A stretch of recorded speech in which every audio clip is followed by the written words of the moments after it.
Hare Krishna. So I want to dedicate this session to His Divine Grace A.C. Bhaktivedanta Swami Prabhupada, who is the founder Acharya of International Society for Krishna Consciousness, that is ISKCON. And our today's topic is Key to Success, a very important topic. It is of day-to-day relevance in all our lives. And I have basically organized these sessions because these sessions are very practical. They can touch and they will touch all of you in your life. And what I want to highlight is that Bhagavad Gita as a scripture is very practical, right? It's not that, it was applicable 5,000 years back when Krishna spoke it to Arjuna and it has no relevance today. It has the same relevance what it had 5,000 years back. And I would say Krishna spoke this Bhagavad Gita specifically for all of us, right? And Krishna is the Supreme Personality of Godhead. So when he speaks something, it is applicable, practicable to all of us. And that is what I'm going to reflect, because sometimes, people feel really very hesitant to even touch upon Bhagavad Gita. They find it really difficult to understand. So I'm making your life little easy. At the same time, what I'm doing is these are the 9 sessions, right? And thereafter, what I do is I go really deep. I take chapter-wise chapter course.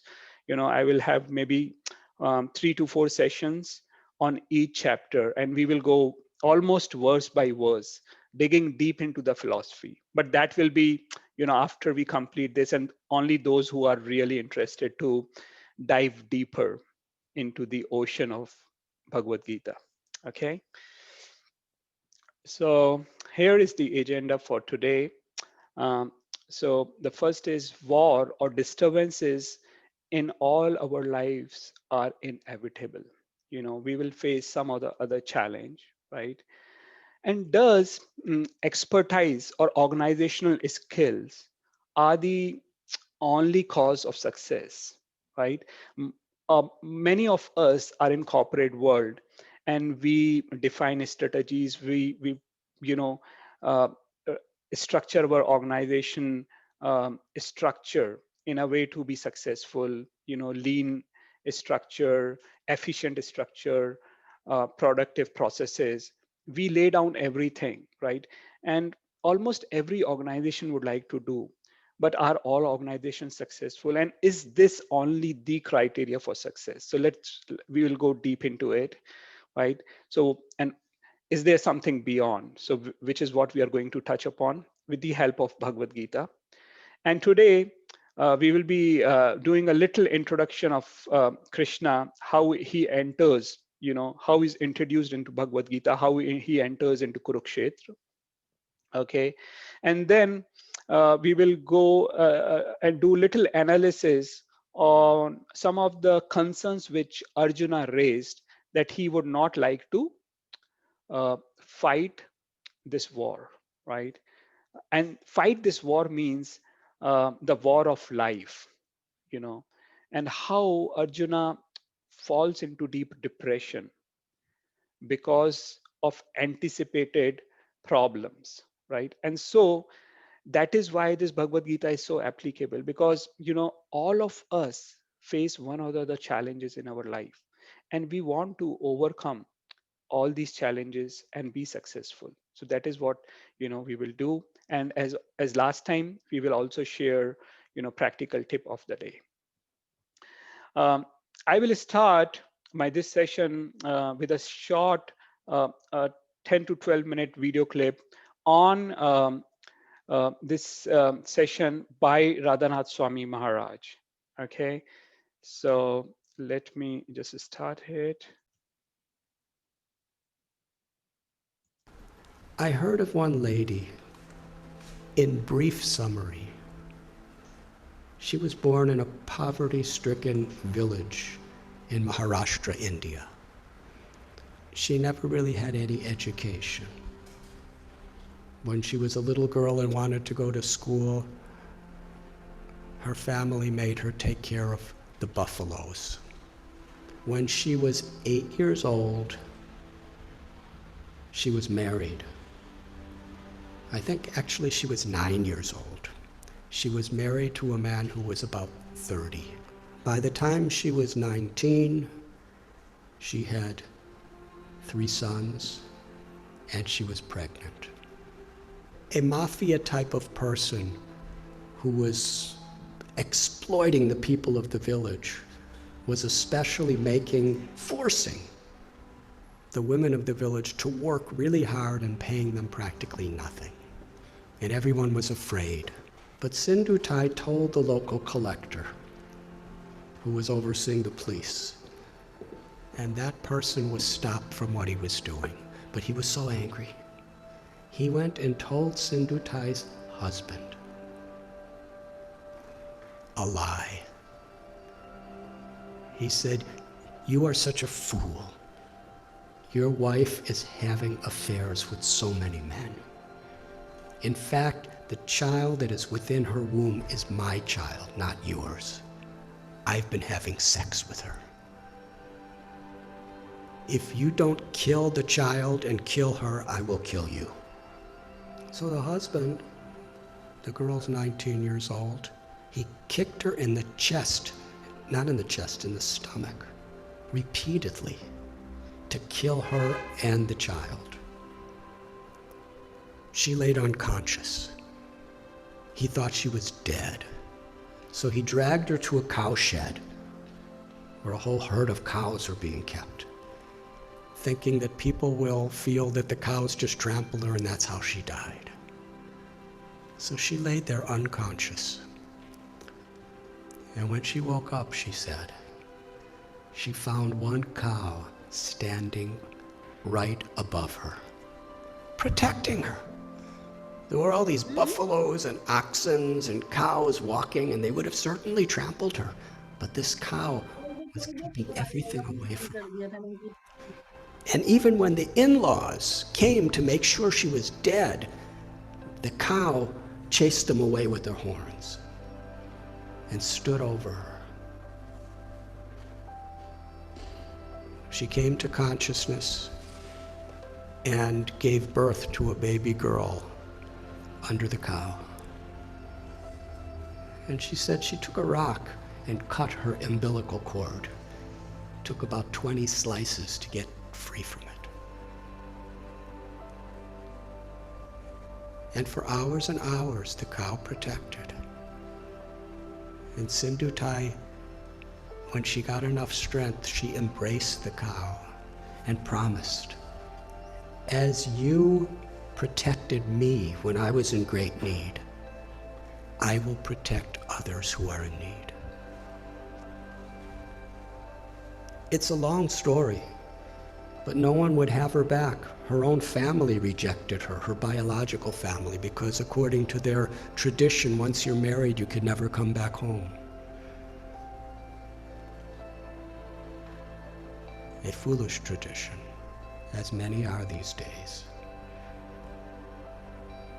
In order to not be exploited, she was sleeping in a crematorium with her little baby child. And she would collect wheat that people would put around the dead bodies, and she'd mix it with water and cook it on the fires of the dead corpses. It became such a depressing life for her. She decided, I don't want my child to live like this. So she was going to commit suicide. She went to a railway track with her please put your child in phone her on mute. arms and laid waiting for the train to crush them. But as she was laying there, she heard someone crying in anguish. So she got up and she found an old man who was crying out. He was crippled. He was very, very invalid. He was crying for some food and water. So she went and begged and got him food and water. And she was thinking that old man was the voice of God. She called Krishna. She said, telling me that I had a higher purpose in life than to commit suicide. I have something to do, something to contribute to this world. But then later in the day, she was sitting in a field wondering, what am I going to do? I have nothing. I have no one. How can I help anyone? She was under a tree, and she saw that there was a branch of the tree that a woodsman with an axe had violently cut.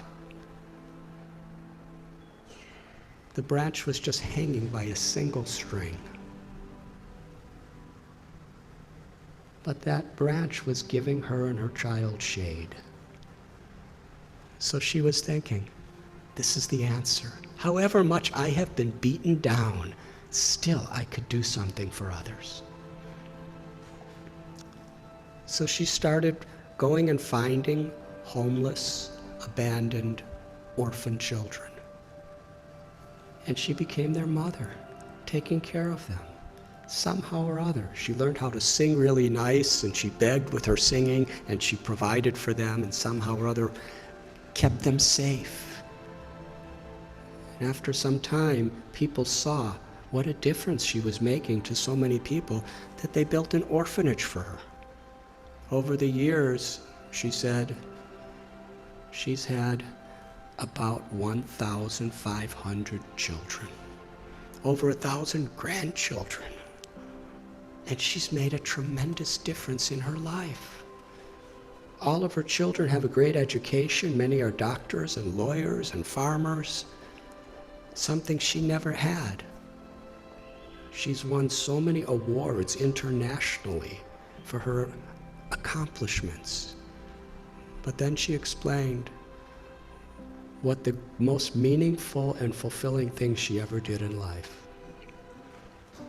Years and years later, after the president of India gave her awards and governors of states and international awards, this really old man came to her orphanage.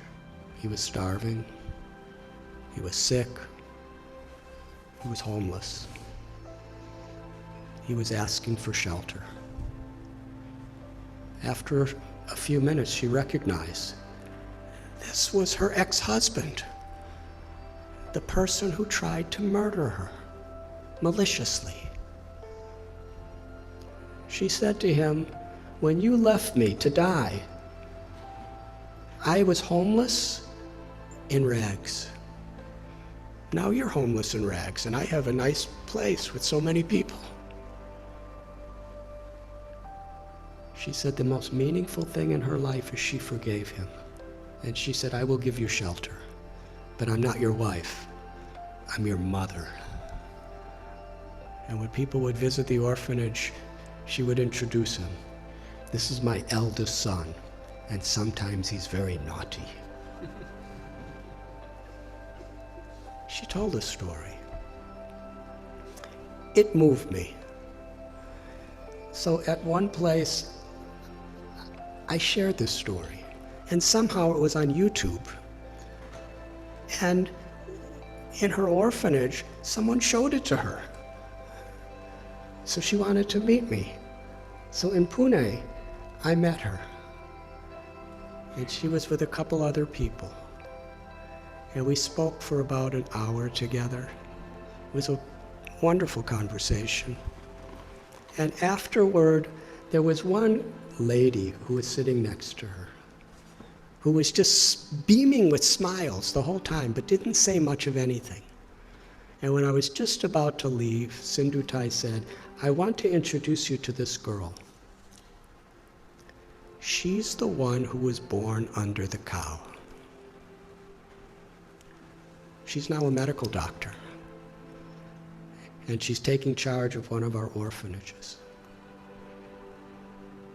And then she said to me, I consider all of the tragedies in my life to have been gifts to empower me to make a difference to others. She considered it all the grace of God. She said, my life has been a road with many thorns, but I made friends with those thorns, and my life became beautiful, and I could give beauty to so many other people's lives. That's one little example of influence without affluence. The power of compassion is far greater than anything that money can do. But when money and knowledge and strength and skills are built on the foundation of that compassion, then not only is our own life enriched beyond our comprehension, but we could make such a difference. We can have such an influence in the world. Each and every one of us, whoever we are, because everyone is so inherently special. And nothing and no one can take that away from us, as long as we are aware. To be an instrument of compassion, an instrument of grace, is the true influence beyond affluence. Thank you very much.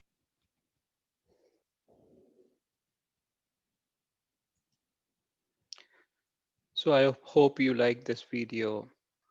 And even last time I shared a video of His Holiness Radhanath Swami. And actually, Radhanath Swami Maharaj is the one uh, who is my one of the spiritual masters, like who helped me understand the basic philosophy of spirituality. Um, since my childhood, I was not so spiritual or religious, but through circumstances, I came across to his lectures, and they're very inspiring and very practicable. So I thought, I should share one. So as we hear in the life of Sindhu Thai, and this is again not an allegoric story. You would have seen that, she is a real life example, right? And it is not that only Sindhu Thai faced problem, but I do understand that we may not have such critical problems what she faced, right?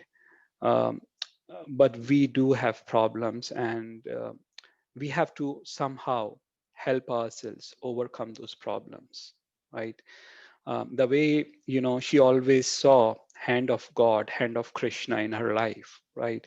And the way, she saw that a almost broken branch is giving a shadow, so why can't she give a shadow? Why can't she help others?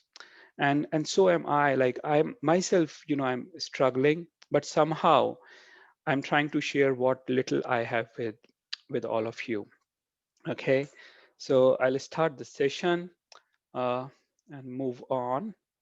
So basically, it is not a hidden fact that wherever we are, whatever we are doing, we have some other problem in our life, right?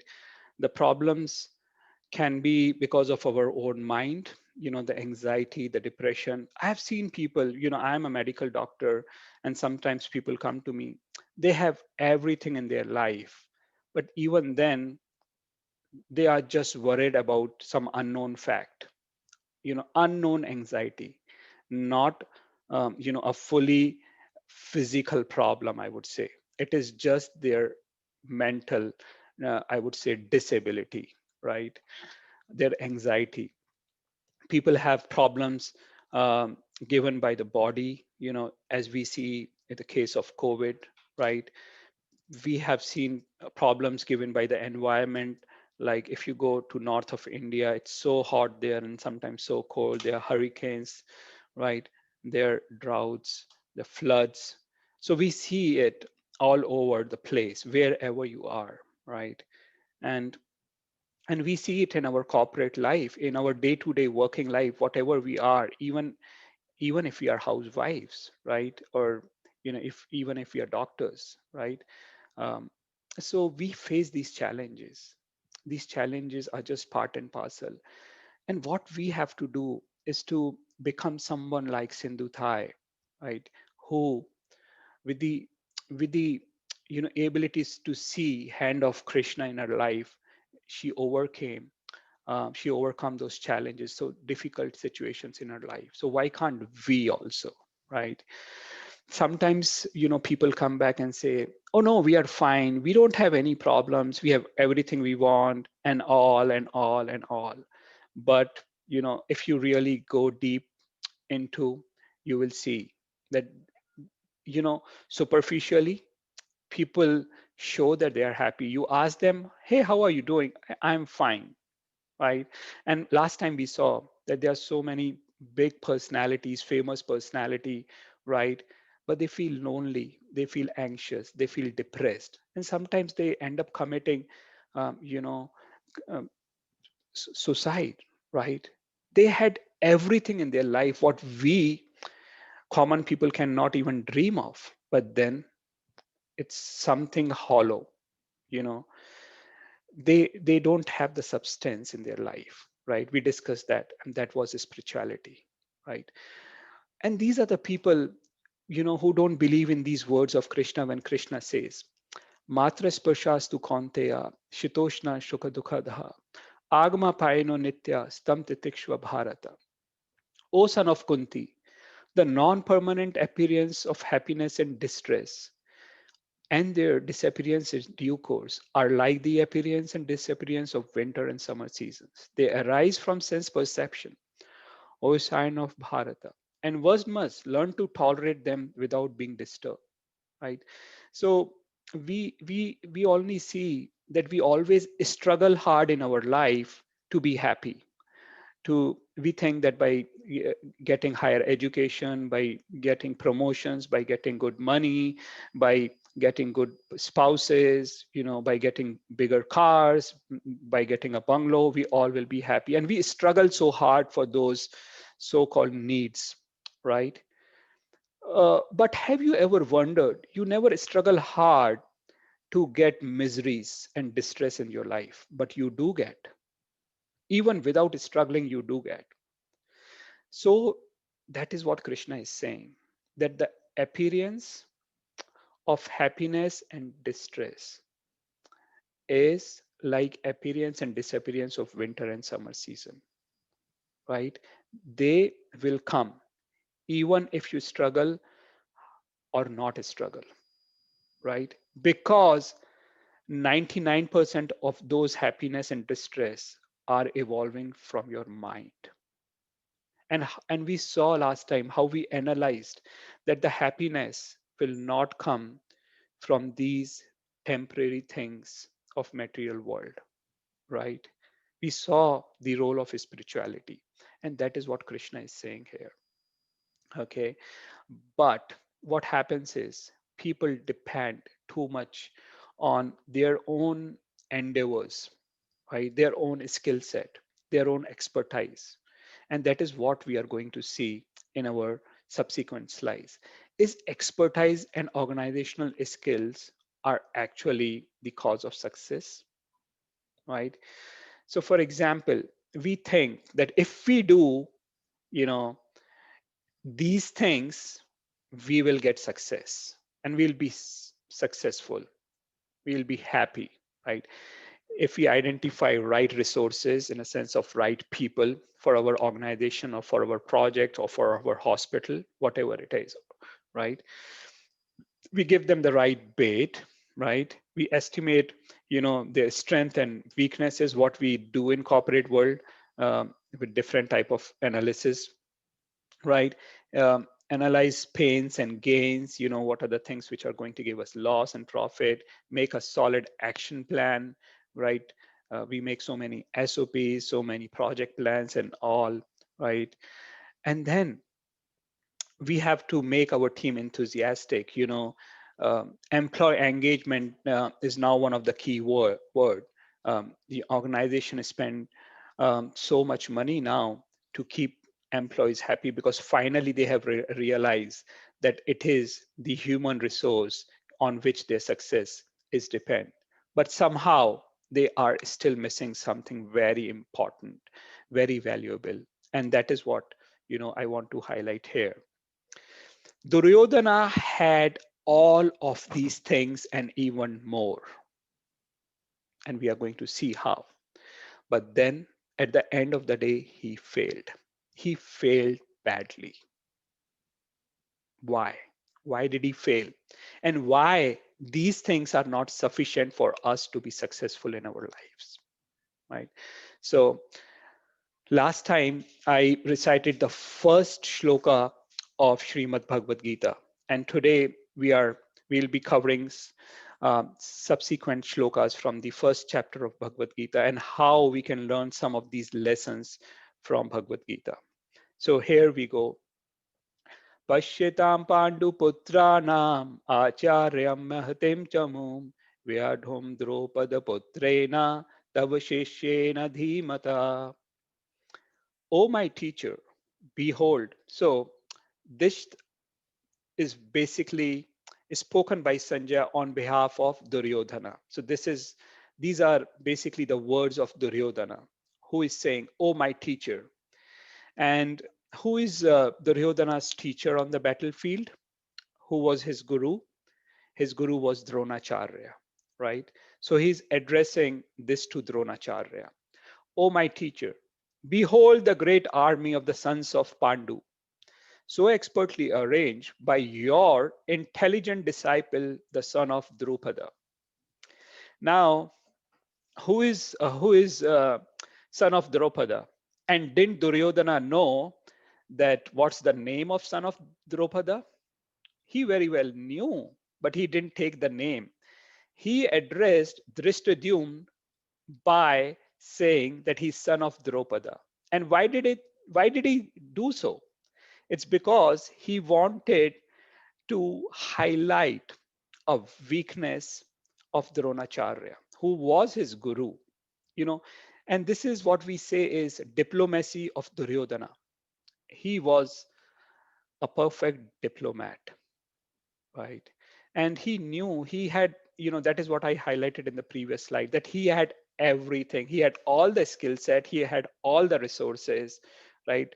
But even then, there was something missing.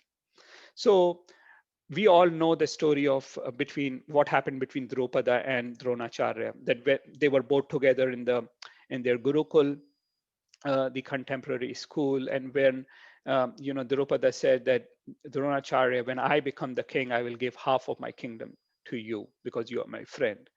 And when they grew up, Drupada became the king, but then unfortunately, Dronacharya was very poor. He didn't even have enough to feed his son. And so he thought of going to his friend and ask a cow from him. And he did so. He went and he went to the court of Drupada and he begged, Drupada, do you remember that you gave me a promise that you will give me half of your kingdom? But I don't want half of your kingdom. I just want a cow. And then Drupada insulted him badly. How could you rely on the words of our childhood? Don't you know what I am and what you are? And I don't care, right? Don't remind me. If you want to beg, that is another thing, but don't remind me. He was very, very badly insulted and almost, you know, he was, humiliated. And then Dronacharya went away. And then Dronacharya took a vow that I will one day, I'll show, Drupada that promises should not be broken and they should be kept. And we all know the story of how um Pandavas and Kauravas they were taught by Dronacharya and as a guru dakshina, right? At that time there was no fee in schools, right? It was voluntary. It was voluntary, and so the after getting proper education, the students will give some donation to their guru, and that is what Pandavas did. So Pandavas asked that how can we And what can we help you with? And then Dronacharya said that I want you to go and bring Draupada to me. And so did the Pandavas do. They went, they fought, and they brought Draupada to Dronacharya, and then Dronacharya reminded Draupada, right? And then he actually released him by taking half of his kingdom. And unfortunately, Drupada was again, he was badly insulted, and then was born Drishtadyumna, and he basically had him from a sacrifice, specifically because he wanted to kill Dronacharya. And Dronacharya knew that Drishtadyumna has taken birth just to kill me, right? But then here goes the story that even though Dronacharya knew the fact that Drishtadyumna is going to kill me, he will be the cause of my death, Dronacharya never hesitated to give the education to Dhristadyumna. This is what Duryodhana is reminding Dronacharya, that you have done one mistake and now you better not do it again. So you have to you have to fight with full strength, and don't be soft with your loving Pandavas, right? So, this is how he was sort of inciting anger and try to give, you know, uh, just try to make sure that Dronacharya put all his effort. And in subsequent shloka, we see what happens. Aparyaptam tad asmakam balam bhishma abhirakshitam paryaptam ta idam etasham balam bhima abhirakshitam. So here again, these are the words of Duryodhana. Our strength is immeasurable, and we are perfectly protected by grandfather Bhishma, whereas the strength of Pandavas, carefully protected by Bhima, is limited. Now, Duryodhana knew very well that as long as Bhishma is there, no one can defeat him, because Bhishma was the most powerful warrior. And he had high faith in Bhishma because he knew one thing, that Bhishma and Dronacharya didn't protect Draupadi when she was being disrobed in the court of Hastinapur. And he was, having that history in mind, he was pretty confident, right? And why is he highlighting Bhima here, right? Now he's highlighting Bhima here and not Arjuna or not anyone else, is because he knew if there is any person who can kill me, it is Bhima. So that is why he was comparing Bhima and Bhishma, right? Uh, and unfortunately, he took names of many warriors from this side and that side, but he missed one important thing. You know what? And that is what we say is that Duryodhana had all these so-called material tactics, but he didn't have, you know, spirituality. He he didn't consider Krishna to be anything. And we all know the fact that when Duryodhana and Arjuna went before the war to Krishna, you know, to request for him to be on their respective sides, you know, Duryodhana was so happy to receive the Narayani Sena of Krishna, of Dwarka, right? And because Krishna said, I'm fine, I'm going to help you, but I am not going to lift any weapon. I can just be there to give you advices. And Duryodhana thought, what this fool is going to give me advice? Like I'm very intelligent, right? As long as he's giving me Narayani Sena, that is what I want. So his focus was totally towards the material assets. And he didn't consider Krishna, if Krishna is not going to lift weapon, he's good for nothing. And that is what sometimes we think in our lives, unfortunately, right? We sometimes think that Krishna is there in the temple, but he's just there in the temple. Krishna is there in his holy names when we chant Hare Krishna, Hare Krishna, Krishna Krishna, Hare Hare, Hare Ram, Ram Ram, Hare Hare.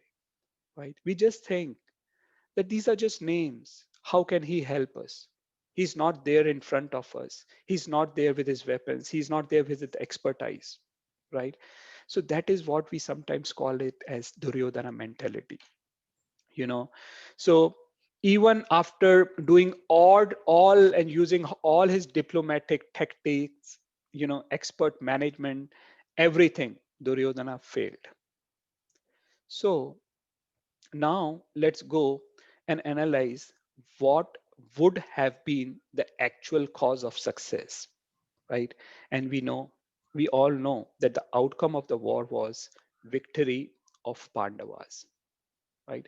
And there was some signs of victory of Pandavas which were already visible, right? Even before the war began, right? And let's see what those signs were.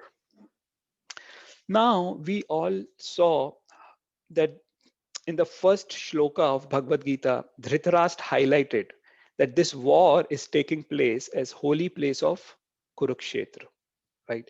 So when there is a holy place, it is definitely going to favor the pious, the religious people, the spiritual people, right? Who are following the Vedic wisdom. So they had the holy environment with them, right? They had the holy place. They had presence of Krishna himself with them, right? So what better than to have Krishna himself? And if Krishna is there, Madhav is there, then Mother Lakshmi is also there, right? Uh, who is who is similar to good fortune, right? So Pandavas were not only blessed with holy environment, they were blessed with having Krishna, and if Krishna is there, Mother Lakshmi is there, and then they have one more important thing, that they had Hanumanji sitting on the flag of Arjuna, right? So we all would know this story, that how Bhima, when he was in exile, he happened to meet Hanumanji. Hanumanji was lying there, and his tail, his long tail, was coming on the way uh, of Bhima. And Bhima requested, "Can you please, whoever you are, can you please remove your tail?" And Hanumanji said, "I'm very old and I'm tired. Can you yourself please move my tail aside?" And so Bhima said, "That's fine. I can help you out." With the pride he had of 10,000 elephant strength, he he thought that I will effortlessly put this aside, and he just attempted. And as he attempted, he unfortunately realized that he was not able to move that, like just even a millimeter. He was not able to do anything. And he was surprised. Then he put his all his strength there to move the tail. And then he finally realized that this person is not an unusual person. And then he bowed down in front of him and he said, "Who you are?" And then Hanumanji told him that, "I am Pavanputra Hanuman. And because you are also Vayuputra, I am your brother." Right? So Bhima and Hanumanji are brother. And when Bhima recognized, right, and when Bhima knew their connection, Bhima begged Hanumanji that, "Oh Hanumanji, we for sure know that Duryodhana is not going to return our kingdom back to us. He's so wicked. Can you please help us if at all we happen to end up in a war?" And Hanumanji said, "Definitely, I'll be there. Don't worry, I'll be there on the flag of Arjuna." Right? And now Hanumanji also told him that when you will roar in the battlefield of Kurukshetra, I will. It will be through my strength that you will roar. And when he used to roar, Bhima used to roar, you know, their elephants would die. Elephants of Kauravas would die. Such was the blessing of Hanumanji, because Hanumanji is someone from which yuga? He's from Treta Yuga, right? He said that it will be bias from my side if I fight, because for me, killing all these Kauravas will be effortless because I am from Treta Yuga. So and I don't want to do it because Krishna doesn't want me to do that, right? So I am going to help you this much, and I will definitely. So Arjuna and Pandavas had the blessings and the presence of Hanumanji, right? Who was a great devotee. So these were the signs, these were the auspicious things which Pandavas had. Now, if these are the auspicious things which Pandavas had, how can we translate these things into our life? Can we also have those things which Arjuna and Pandavas had during the war or during their whole lifetime, right? They always has Krishna as their friend, as their relative, as their advisor, as their well-wisher, right? So can we also have all these signs of victory in our life? Let's see. And yes, we can. And we, with these things, we can be successful in our life, right?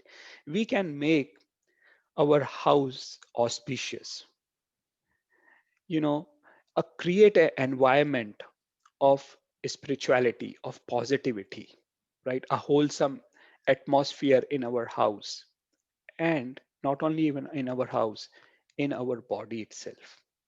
Okay, how to do that? We should try to establish a regular worship, right? By regularly worship, it creates a spiritual environment. We should start chanting the names of Lord. Last time, if you remember, how systematically we understood that Krishna has created this world, right? And he said that you people can be happy in this world if you perform sacrifice for Vishnu, right? And then we saw that that sacrifice for Vishnu in Kali Yuga is what? It is chanting the names of Lord Hari. The way in Satyuga it was meditation, right? So we saw that krate yadhyayato vishnum tretayam yajato makhe dwapare paricharyayam kalo tadhari kirtanat tado kalo tadhari kirtanat.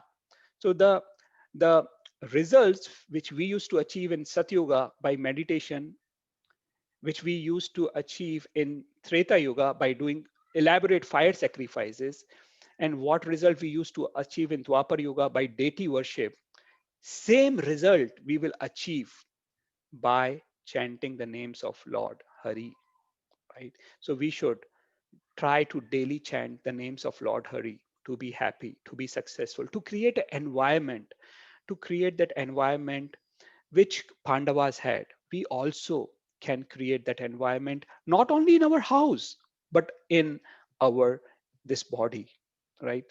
Mantra means some a something which can control the mind, the auspicious syllabus which can control the mind, right? Mantra. So chanting this mantra, Hare Krishna, Hare Krishna, Krishna Krishna, Hare Hare, Hare Ram, Hare Ram, Ram Ram, Hare Hare. What we do is we chant the names of Lord Hari, create an auspicious environment. And next is cleanliness is next to godliness, right? We all know this. Keep your house clean, right? And I don't have to tell you because this is basic thing and you would all be doing right. And not only your house externally, but also this house, right? And how can you do that, right? By taking bath, right? By cleaning this body nicely. In our Vedic culture, our ancestors used to take bath at least 2 to 3 times daily, right? The request to start with is that we should all, you know I am also a medical doctor, and we should keep all this, it substantially help you with keep the hygiene, right? So not only in your house but also in this body, keep the body clean, right? And such home which has all these three things, will undoubtedly have the positive vibration. So here we create the environment. And next is how we can bring in Lord Narayan and Lakshmi, right? And we saw that if we start worshipping, to start with, even if in a photograph form, right? You don't have to bring the deities in, or what we call as murtis. You can just start with a photograph form, right? Offering worship, some ghee lamp, some incense sticks, right? Just with basic thing, right? Chant the simple Hare Krishna mantra, and offer these things to the photograph to start with, right? Now what we have to be careful about, and unfortunately what we see in this Kali Yuga, is that we put Narayana aside and we would only worship Lakshmi, right? Lakshmi, because Lakshmi gives good fortune, it gives wealth, right? But I would like to remind you, you are all very pious people. There are so many people in this world, right? Uh, but not everyone would be interested to hear and understand Bhagavad Gita. So all of you are very pious, right? And that is why, we would like to share these things with you. Now, one of the names of Lord Narayan is Chanchalapati, right? Chanchalapati. Narayan is Pati of whom? Of Lakshmi ji. And one of the name of Lakshmi ji is Chanchala. Chanchala means flickering. Lakshmi doesn't stay back at one place for a long time, right? Chanchala. But please note one thing. Wherever there is Narayan, Lakshmi will always be there at the lotus feet of Narayan, right? Lakshmi never moves away from Narayan. So if you worship Krishna, if you worship Ram, if you worship Vishnu or Narayan, Lakshmi will always be there. So this is a very good formula for all of you, how you can worship Ram and keep Sita Maya. You can have worship Narayan, you can worship Krishna, and always keep Radha Rani along with you, right? Otherwise it's almost impossible. And when Krishna is there, when Lakshmi ji is there, right, you will all have good fortune. But I would like you to be careful about one fact, that avoid the Duryodhana mentality, avoid the Ravana mentality. Duryodhana wanted the Narayani Sena, he didn't want the Narayan, right? Ravan wanted to enjoy Sita Mata, he didn't want Ram. And what happened to these people, right, with that mentality to enjoy Lakshmi, right? Lakshmi is meant to be served in the lotus feet of Ram. Sita Maya is there to be enjoyed by Ram. So we should not have that mentality of enjoying, enjoying. We should have the mentality of to be enjoyed by Krishna, right? Not only us, but also, whatever little we can do, we should try. Krishna becomes happy by basic things. He says, Patram Pushpam Phalam Toyam. He's not asking for, anything big. Just give him a small fruit, flower, little water, right? So we can worship Krishna, Bhagwan Narayan, Ram by basic things, right? But that doesn't mean that we are enjoying lavishly and giving Krishna just a water or a tulsi leaf, right? No. If you must have heard of King Kulushekhar, right? Now you must all be aware of that in Trivandrum, government found so much of gold, right? Now, if you go deep in the history of Trivandrum, there was a king known as King Kulushekhar, who is also one of the greatest alvars of Sri Sampradaya. You know, he came in the lineage in which Ramanujacharya came, and he was the king of Trivandrum, right? And he was such a, sincere, dedicated devotee of Padmanabh Swami that he used all his wealth for the worship of Padmanabh Swami, right? All this wealth is of Padmanabh Swami, right? He was such a pious.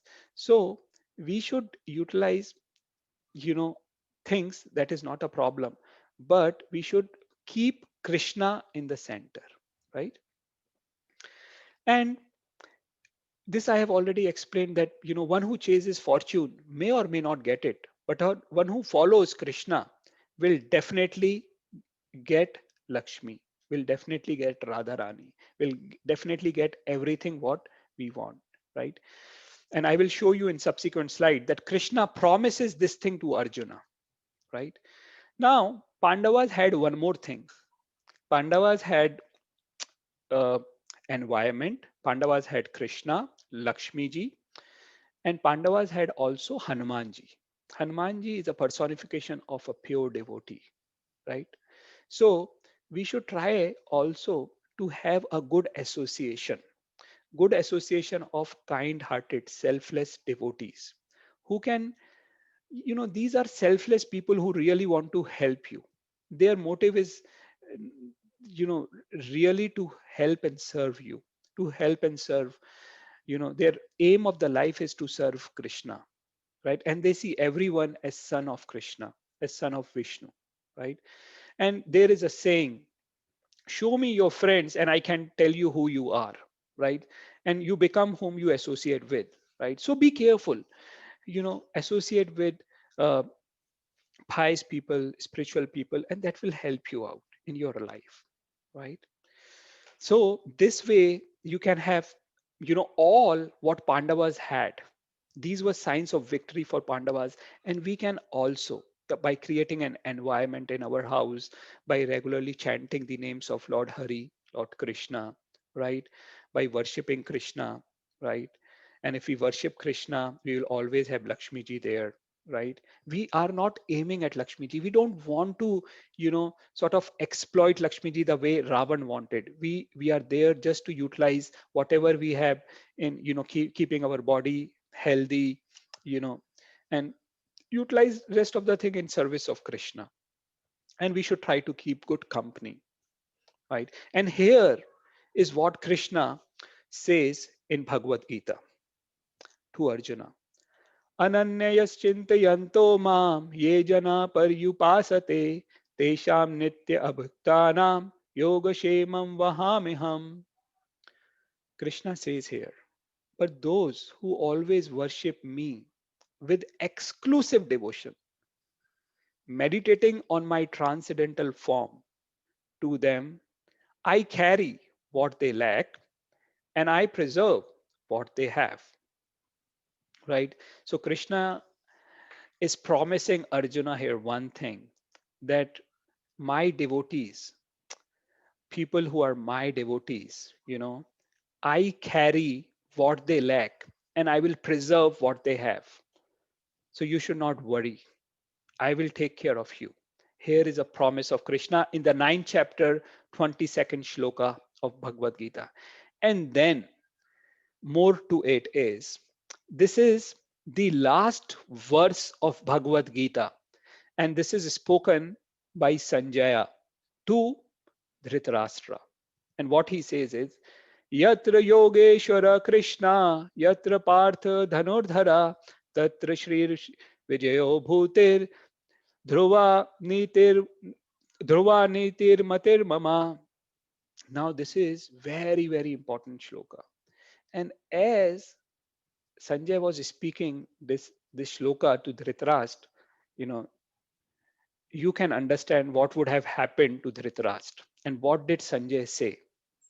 Wherever there is Krishna, the master of all mystics, and wherever there is Arjuna, the supreme archer, there will always certainly be opulence, victory, extraordinary power, and morality. That is my opinion. So here Sanjay indirectly told Dhritarashtra that there are no chances of your son winning this war. Okay. And here we see what is said in Bhagavad Gita. This is the last shloka of Bhagavad Gita, and it is said, if how this shloka relates to what we just went through is, if we have Krishna in our life, and if we have Arjuna. Arjuna means, Arjuna here, it is an allegorical representation of a devotee. So if we become devotee of Krishna, right? So we always will have Krishna with us and we are devotee. So if these two things are together, then we will always have opulence, victory, extraordinary power, and morality.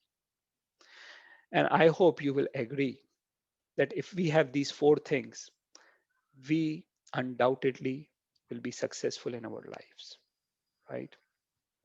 So now I want to highlight one of the very, very important quality of Krishna, right? Because Krishna is the one who is speaking the Bhagavad Gita. Krishna is the personality of Godhead, right?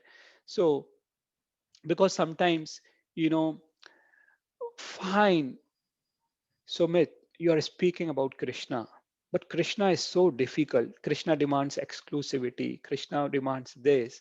It's so difficult to be a devotee. But here we see, no, it's not. You would have seen many movies, Hollywood, Bollywood, or whatever movies. You would always, we will always notice that when there is an entry or introduction of a main star, main hero, he comes with hair, a big bang shooting here, this, or jumping from somewhere, or a, a very remarkable entry of a hero, right? But can anyone tell me, how did Krishna enter the battlefield of Kurukshetra? Krishna entered the battlefield of Kurukshetra in this form, where Krishna is a Parth Sarthi. He is the chariot driver of Arjuna, right? He is taking, he says, you know, I am this, I am the proprietor of the whole world. Brahmaji said, Ishwara Parama Krishna, Satchitanand Vigraha, Anadir Adir Govinde, Sarvakarana Karana. What Brahmaji is saying about Krishna is Ishwara Param Krishna. There may be many Ishwar, but Param Ishwar is Krishna. Satchitanand Vigraha, he's complete, full of knowledge, bliss, and eternity. Anadir Adir Govinde, he's eternal. You know, he's he's there from Anadikal. Sarv Karana Karana. He's the cause of all causes, right? And then Krishna himself highlights in Bhagavad Gita, Bhoktaram Yagatapsam Sarvalok Maheshwaram Suhridaya Sarva Bhutanam Gyatva Mam Shantim Rachati, that I am the proprietor of the whole world. I am the well-wisher of all, and all the sacrifices and austerity are meant for me. Right. So all these things look very, great. But Krishna, for his devotees, takes a very humble position. He is ready to do anything for his devotees. He can take any position for his devotees. And he took, like, the position of a driver for Arjuna. Now, you might be working, under some big corporate houses, or different positions, but can you ever expect your CEO to drive and become your driver, right, in your car, or a prime minister of India to drive your car? But here, prime minister is of India, but here is Krishna, Sarva Karana Karana, Bhoktaram Yagatapsam, Sarvalok Maheshwaram. He is the God of all planets. He is becoming a driver of Arjuna. And here we see washing the feet of Sudama, right? Such a humble position. Becoming Sadi for Draupadi. He is ready to do anything and everything for his devotee. Such a credit giving Lord. He is never interested in taking any credit. He's always there. His only purpose is how I can make my devotee comfortable and happy and successful, right? Whatever the circumstances may be, you know, if we become devotee of Krishna, right? If we try to create those positivities which we just discussed, the environment, the presence of Krishna, right? Association of devotees, Krishna guarantees, right? The way we just saw. Okay. So now I will just touch base upon the last section of today, which is patch up solution or perfect solution. Right now, last time we discussed briefly that in the first chapter, the end of the first chapter of Bhagavad Gita, Arjuna, having seen the battlefield, he saw his uncle, grandfathers, teachers, relatives, friends, And you know, he was anxious. He just went into deep depression, right? And and Arjuna, as I said, was, he's not any Tom, Dick, and Harry. He is Arjuna, who had faced so many challenges, and he has faced all those challenges, you know, with great courage. He was very, very powerful. He was very intelligent. He could go to Swarga in this same body, right? But then he lost his mental balance, right? Even though he had Krishna with him, you know. So that is what sometimes happen, right? In If we relate to what's happening in today's world, like big government, the most powerful country, so called the most powerful country of the world, North America, USA, what is happening? The highest number of COVID cases are there. People are dying there, right? uh, I want to confirm, receive a message that I'm not audible. Is it? Hare Krishna. You're audible, Sumit. It's quite clear. Okay, okay, sure. Thank you. Thanks. So, so this Bhagavad Gita, how it is applicable, we see so much of chaos, right? The COVID. And if you see, even most of the sort of physical ailments, like what we see with diabetes or hypertension, how are these things created? If you go into the etiology of these diseases, it is said it is because of stress and anxiety. There is so much of stress and anxiety, and many, if not all, of the physical ailments, the disease, if you see, the root cause is stress, right? So Bhagavad Gita is so very practical for us, because Arjuna was actually put in that stress, put in that depression by Krishna for all of us, so that Krishna can speak Bhagavad Gita for all of us, right? So, right, Arjuna will put forward some so-called logical things in front of Krishna, that why he didn't want to fight this battle, right? And how we will analyze that, these were so-called very sentimental things, right? Here we see Arjuna vacha दृष्ट्वेवां सजनं Krishna युयुत्सं समुपस्थितं सिद्धन्ति मम घ्रातानि मुखं च परिशस्यति.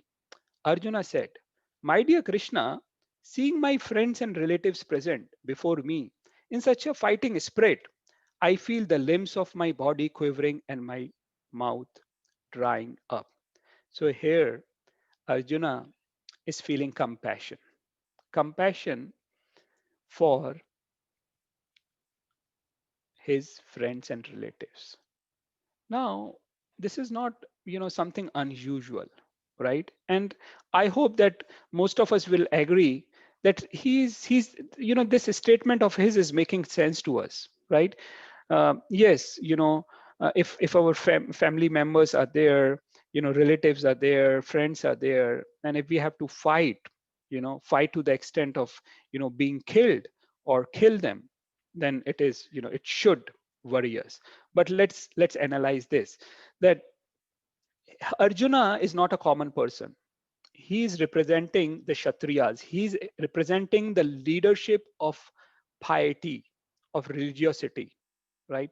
He's representing the entire pious Kshatriya kings of that time, right?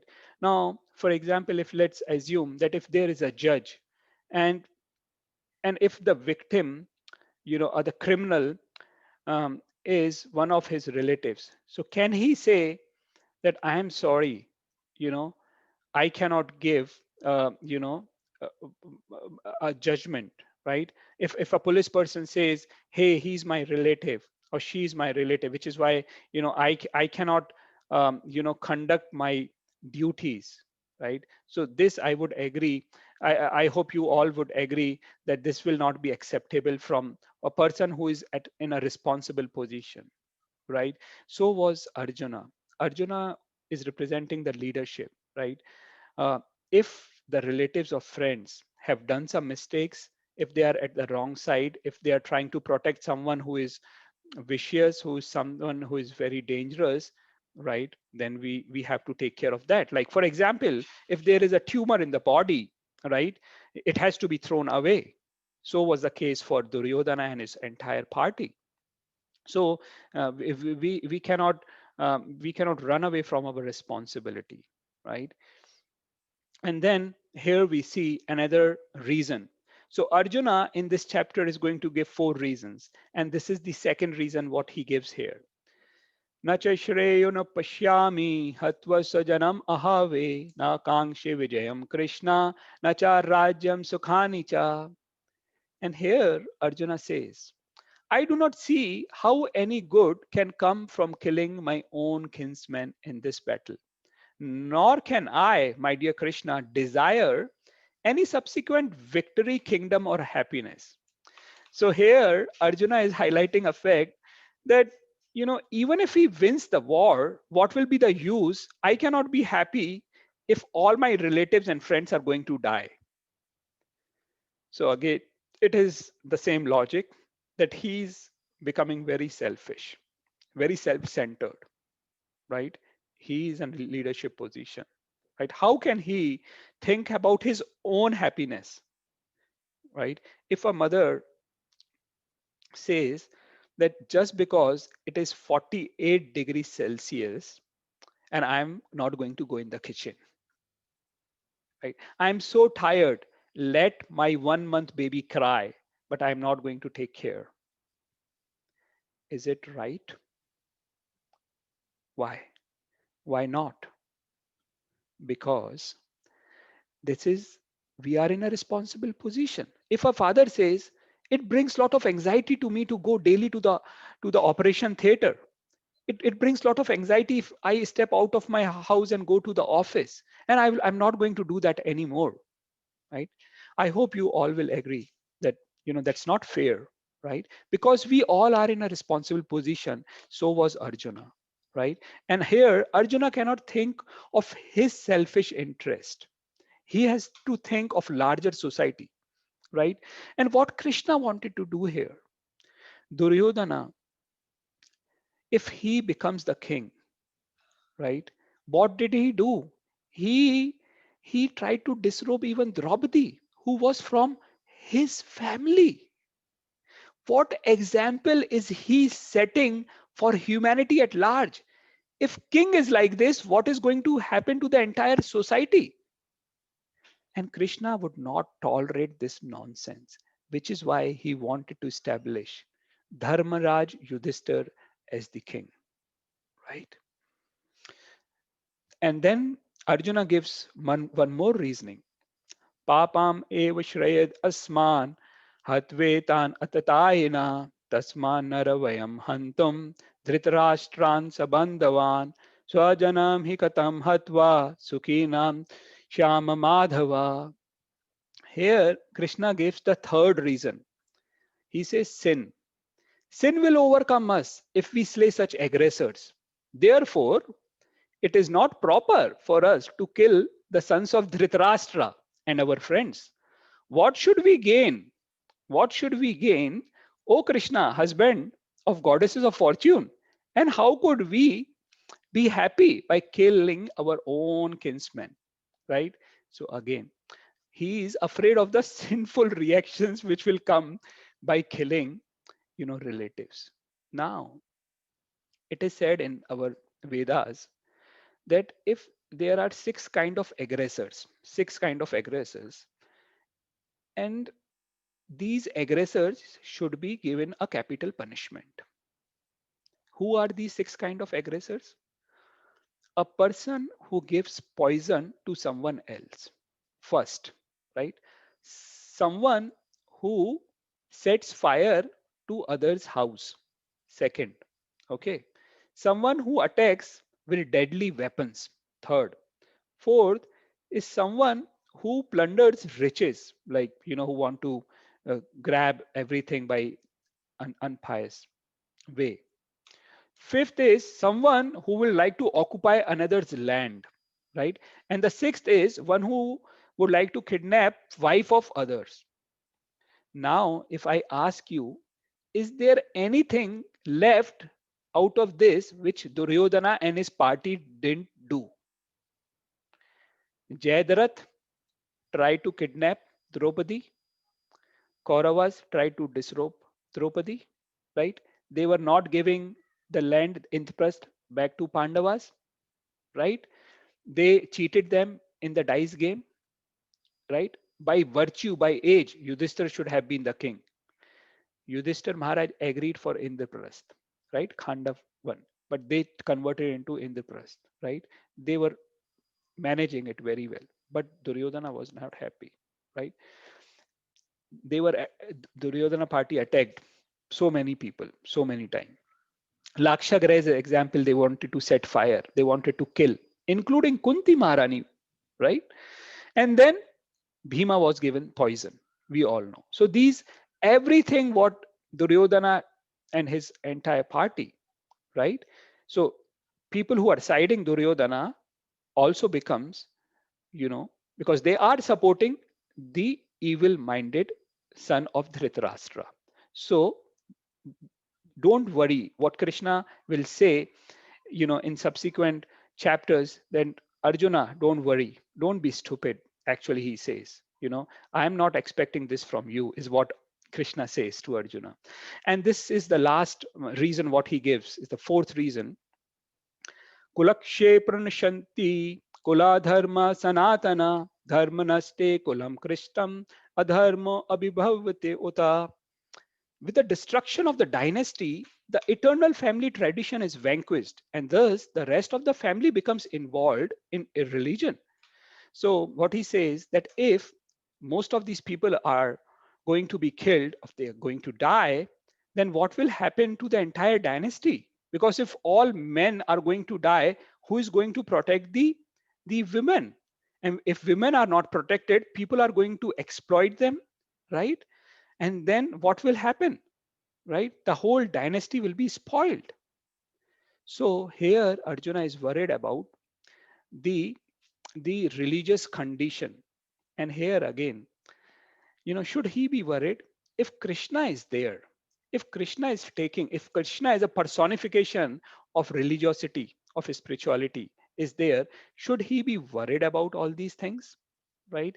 If, for example, if tomorrow, one of our son or daughter, of someone, one of our dependent says that, you know, just because I see that there is no rice, probably I am not going to get the lunch or dinner, right? Mama, I'm going to pack, stuff things for myself because I'm worried, we don't have, enough to be fed. So is it correct? Why is child and is child ever going to be worried if parents are there who are going to take care of the child, right? We are going to take care of, of everything for our children. So here Krishna is representing, right, father of religion. So when he is there, Arjuna's putting forward this reasoning also does not make sense, right? So here, these were some of the sort of lessons for us, that how in a leadership position, because all of us, as I said, even if you are a mother, you are in a leadership position. So how we have to think, when we are a leader.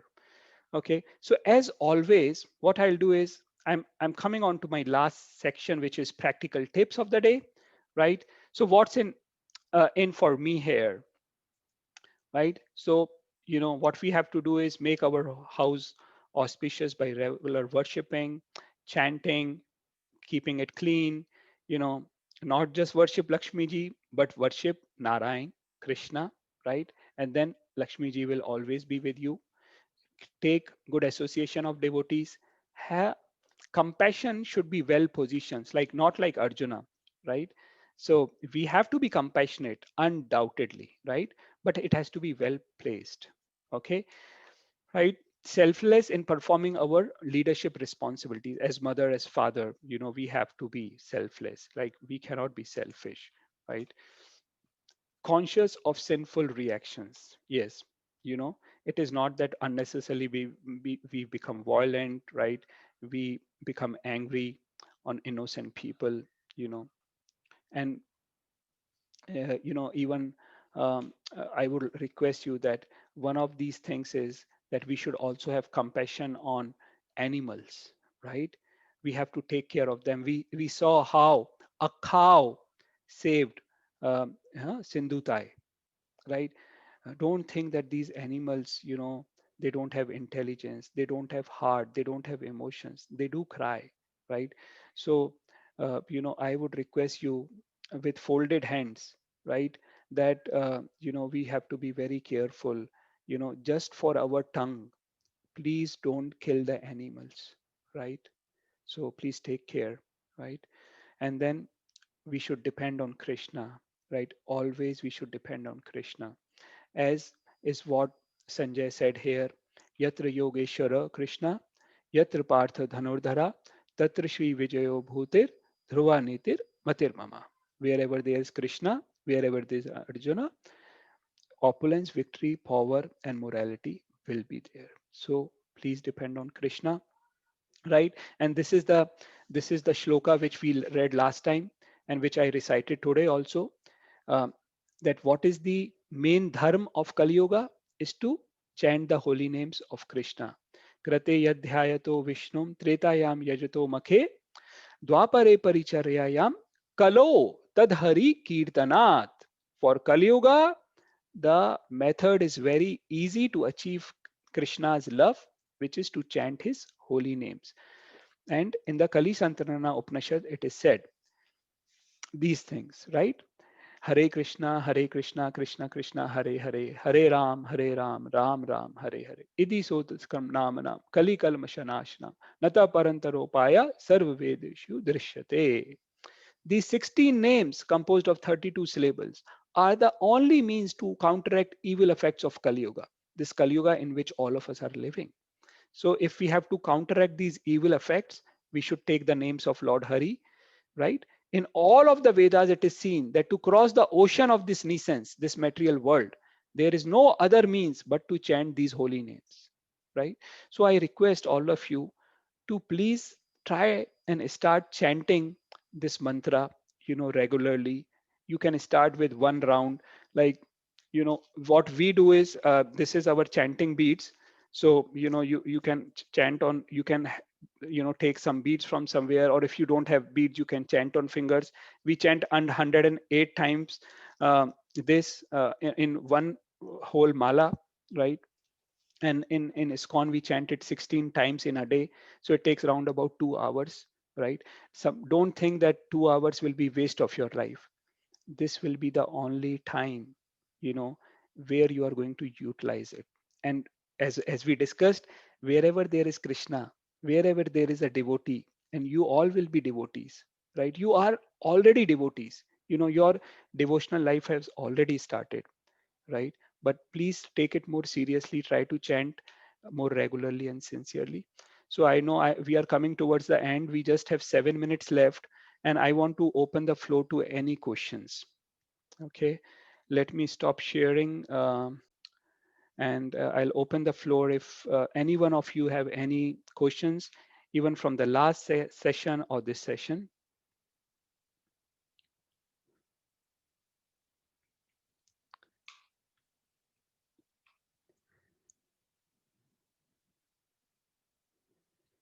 You can unmute yourself. You're on mute. So, um, or you want to drop your question on the chat box, you can do that.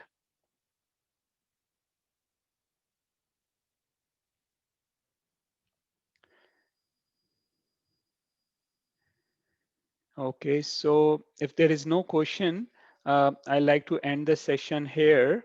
And as what we did last time, I will also make a quiz. And circulate it to you on Saturday, and I will keep it open till Sunday.